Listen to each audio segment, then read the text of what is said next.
Welcome to On the Way to School, your 6-minute daily boost for educators and administrators. I'm Christopher S. Dennis, and today, let's elevate our journey together.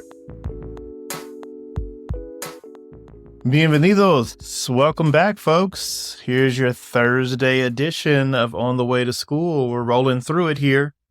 Technically 2 days before the break for those of us that get the whole week off next week. So hopefully you've got your groceries and all that good stuff taken care of, because the grocery store will be dangerous for those that are going to kind of wait till the end of the week or right against the deadline to go shopping and whatnot. So any old how, I hope you're doing great. I wanted to cover something that I don't think I've heard a lot of folks talk about for quite a while, and it just may be because I'm not near it as much as I used to be. But I wanted to talk about work travel to conferences or different workshops and trainings. I think work travel is a really cool thing to take advantage of, get yourself out of the bubble. And when I say work travel, that could even mean just going to another campus for a lunch and learn or a seminar of some sort. So just going to learn somewhere else than the bubble of your own school community. In independent schools, there's, the national conferences such as NAIS, National Association of Independent Schools, also the People of Color Conference, also known as POCC, many regional conferences and things like that. Or, organizations such as CATDC, which is a board that I'm on, the California Teaching and Development Collaborative. But work travel can actually bring a lot of angst to people because they are used to just kind of being in their routines. They're just used to being in their routines. They're used to being able to have their colleagues and friends that they connect with. But going to a conference and walking around sometimes by yourself, if you're the only one from your school that went, can be stressful. It can be stressful. You don't necessarily know what the etiquette is. You don't know how to kind of put yourself out there to find somebody to sit with and eat lunch. And, no matter what, it can be tough.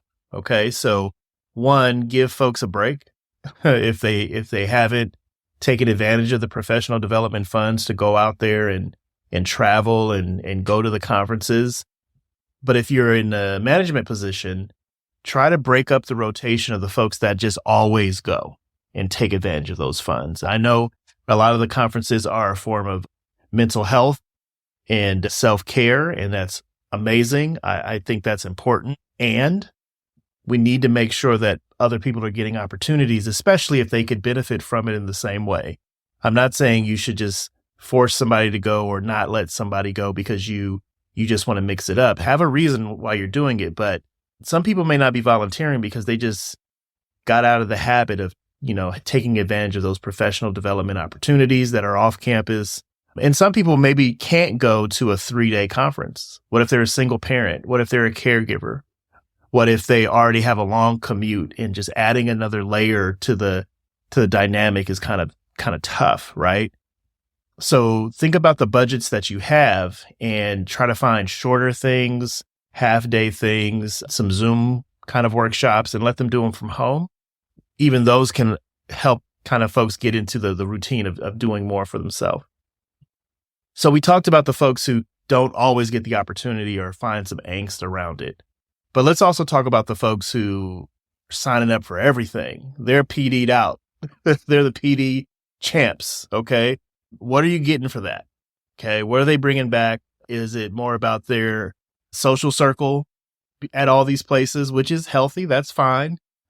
But we also want to make sure folks are carrying themselves the right way as they go off to conferences. And, I'm a firm believer that if you're at a conference, go network and connect with people not from your circle.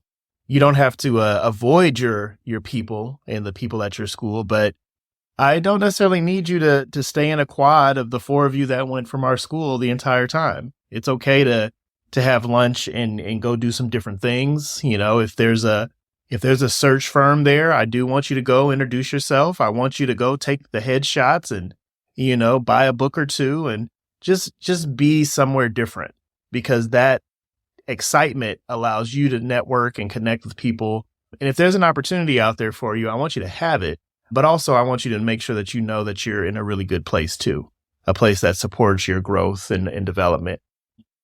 And, it's okay to remember that you're a whole professional. You are a whole professional with a career, with things to offer. So you may want to even present at a conference or lead a workshop, and we should be supporting that. And last but not least, I'm not going to spend too much time on this, but hey, watch your consumption, right? If you're traveling for work, you don't want to be the one who's over consuming anything, but especially alcohol, because, a bad night can really just kind of mess up your reputation.